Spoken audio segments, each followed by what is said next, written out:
Suppose I will go with this example, y of n equal to x of n plus x of n minus 1. Here you can see, the output is depending upon the present and past, isn't it? For example, if you put a y of 0, it will be x of 0 plus x of minus 1. So output is depending upon both present and past. In that case, this is having memory. Isn't it? Memory is there. But at the same time, this is causal also. Isn't it? So you can't say that a causal system is always a memoryless system and all, but you need to check both separately. That is what depends upon the question or depend upon the type of the system. So you need to check both the things separately. Okay.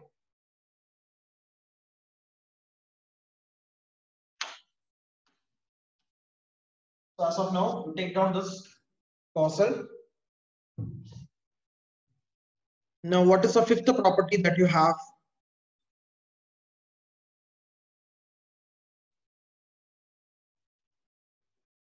The properties. What is the fifth property? Stability. Stability. Yes. Stability. And recap. I would like to recap that stability.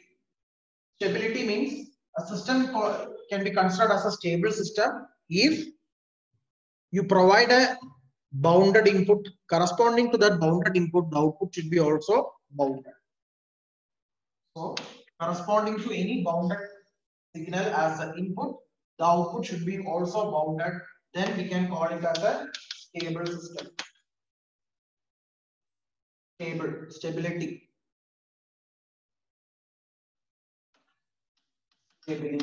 Okay. Now, what is the equation that you have? Equation is y of n is equal to x of n plus u of n plus 1. So first thing, to check the stability, what you will do is, you will assume that your input is bounded. Input is bounded means the magnitude of that input is less than or equal to bx. Where bx is a finite value. What is the meaning of writing mod x of n is less than or equal to bx? It means that it is confined, the maximum value is confined to bx. Clear? It will not reach to an infinite value at any time. That means that the input signal is always a bounded signal. So I should assume that in order to check the stability of a system, first I should assume that the input is always a bounded signal. That is, magnitude of x of n should be less than or equal to bx. Now correspondingly, what should be your output? What is your output then? You know that mod y of n is nothing but it is equal to, substitute y of n. What is y of n? Y of n is equal to mod x of n plus u of n plus 1. Isn't it? Corresponding to this x of n, you are checking the magnitude of the output. Now, mod of x of n plus u of n plus 1, if you see, you can write like this. It is mod x of n plus mod u of n plus 1. Mod x of n is already, it is what? It is a bounded signal, right? This is bounded because already I have assumed this is a bounded according to the input condition. Because to check the stability, I need to assume that input should be always a stable signal, bounded signal. So mod x of n is naturally it is bounded. What about mod u of n plus 1? Can anybody tell what is the value of u of n plus 1?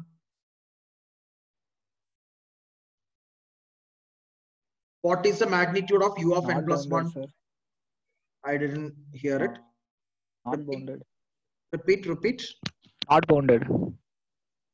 Not bounded. Yeah, why it is not bounded? Any other alternate it's a line parallel to the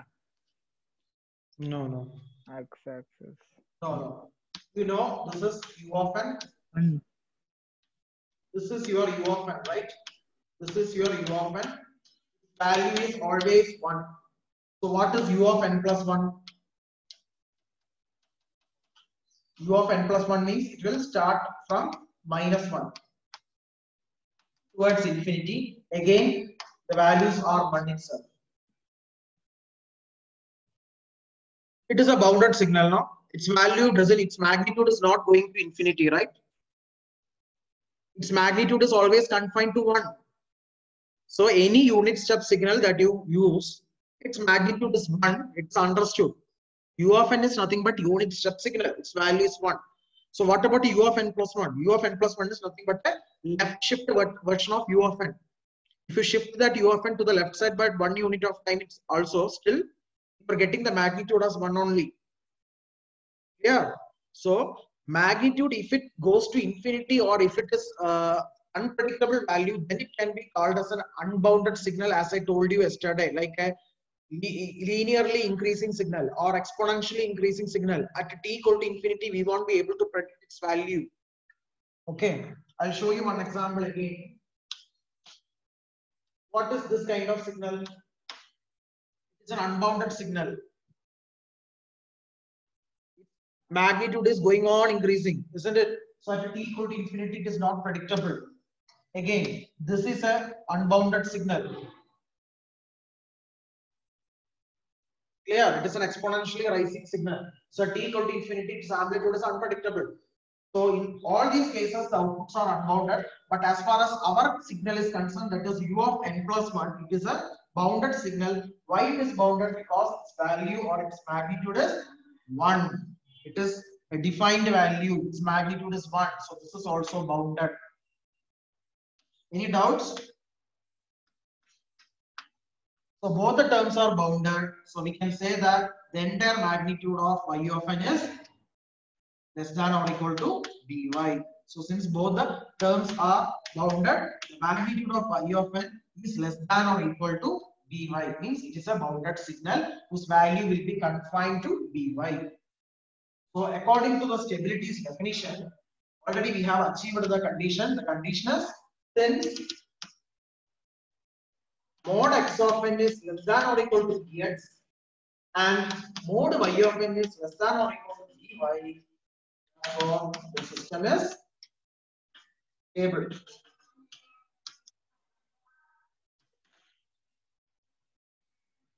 So both the terms mod x of n and mod u of n plus 1, both the terms are bounded signal. Therefore, the magnitude of y of n is less than or equal to by, means it is confined to a definite value by. Therefore, corresponding to a bounded signal, the output is also bounded. Hence, the system is stable. Is that clear for you? Any doubts?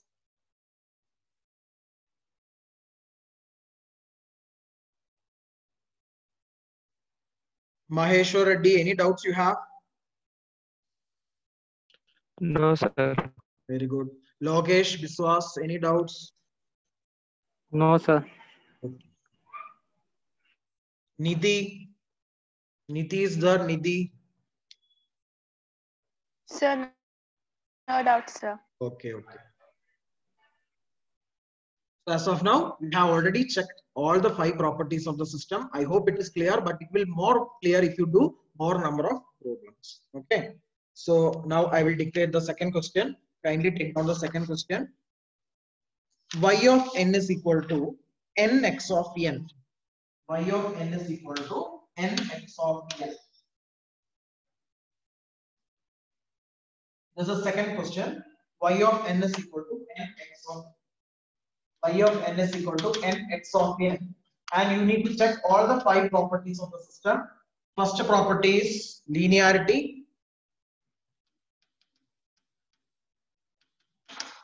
Second property is time invariant. Third property is causality.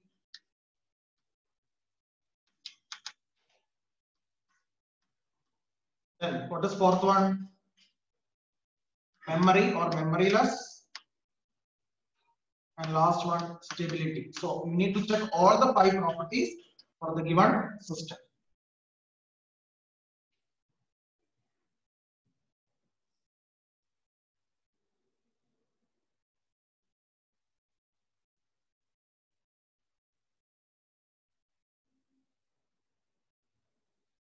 So first we will go for linearity.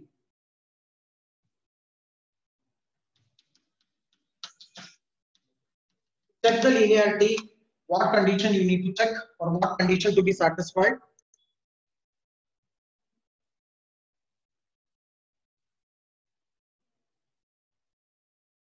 What is that principal name?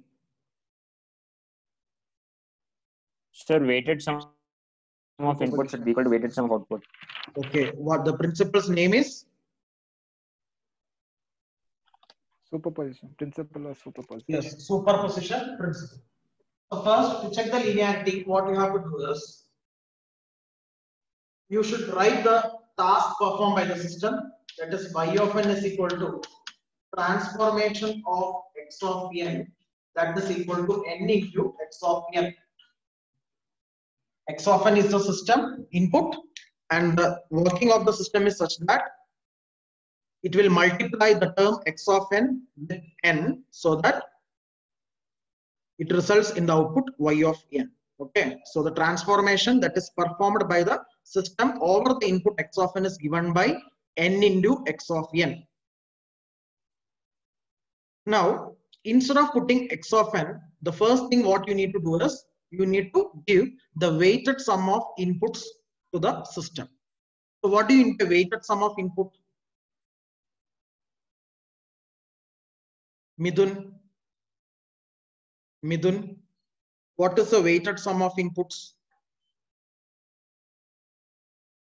Midun M, 75.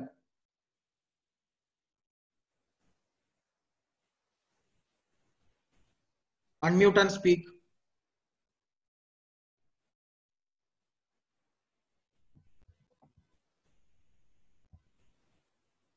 Midun M is there. Midun.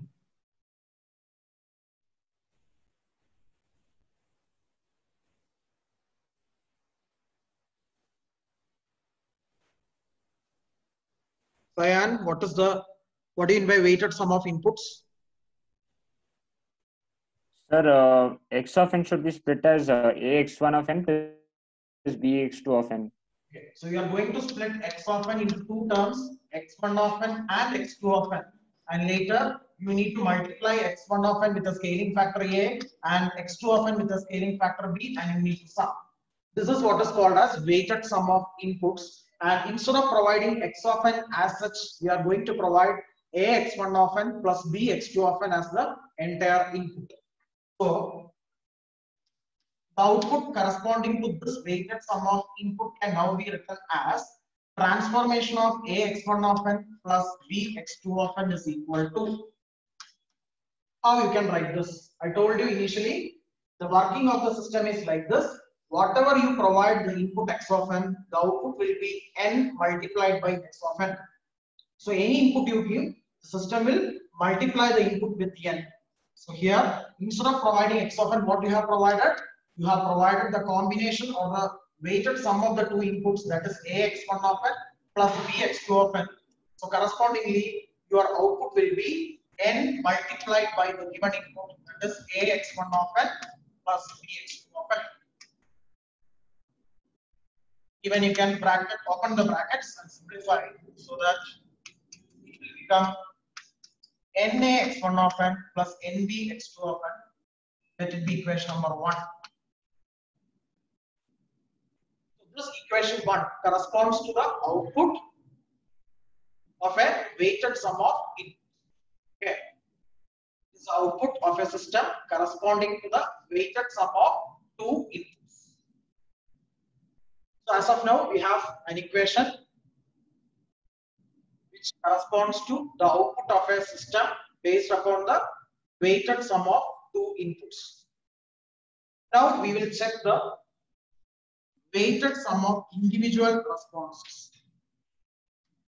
What are the individual responses? What are the individual responses? Sagar, yes, 101.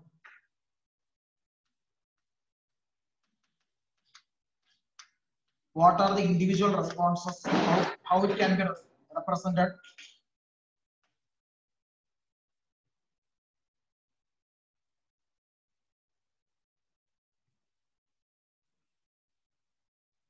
Sagar.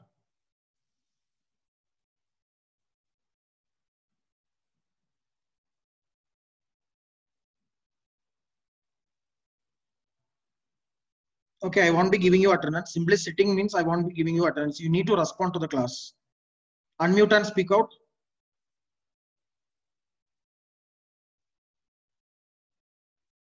Rutesh.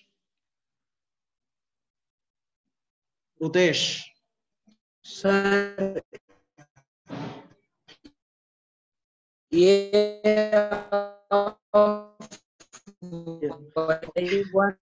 Okay, your voice is not Yes, sir, audible. Rutesh. A Yeah, of Y1 Okay, N A y1 of n plus B Y2 into N. Yes, not into n. It is a function of n. Yes. A y1 of n plus B y2 of n. B This is Y2. the weighted sum of output. Y1 of n is nothing but transformation of x1 of n. And y2 of n is nothing but transformation of x2 of n. So you know that whenever you give any input x of n to a system, this system will multiply that input with n and it will produce the output. So same thing you need to replace over here also. That is, if you are giving x1 of n as the input, then the output will be n multiplied by x1 of n, and whenever you are giving x2 of n as the input, the output will be n multiplied by x2 of n. So this is the weighted sum of individual responses and it can be given as equation number 2. Now you compare the two equations. Compare the two equations 1 and 2. It is understood that the weighted sum of inputs produces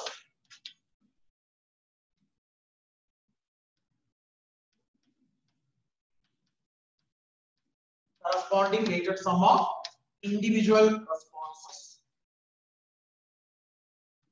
That is, the superposition principle is satisfied. Since superposition principle is satisfied, you can say that the system is here.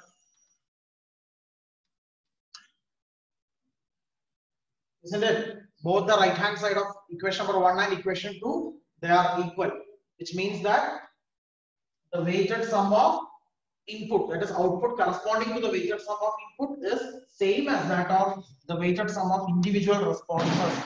So both the terms are equal to each other, therefore the system is linear.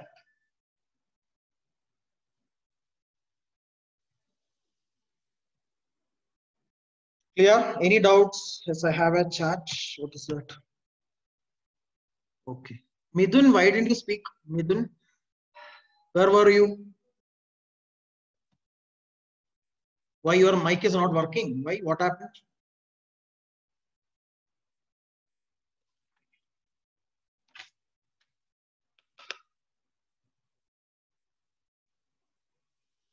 Okay, I would like to stop here, but the other 4 parts you need to do as the homework, and I will check that homework on Monday and we can clear the doubts also. If there's any doubts you have, means I will be clearing on Monday.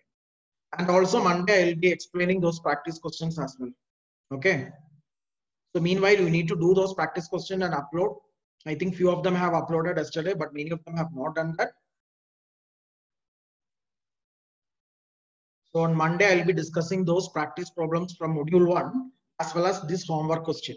Homework means, so far we have done with the linearity, and remaining 4 you need to check with the same system. That is time invariance, causality, memory, and stability. All the 4 conditions we need to check. Clear? Thank you all. Thank you, sir.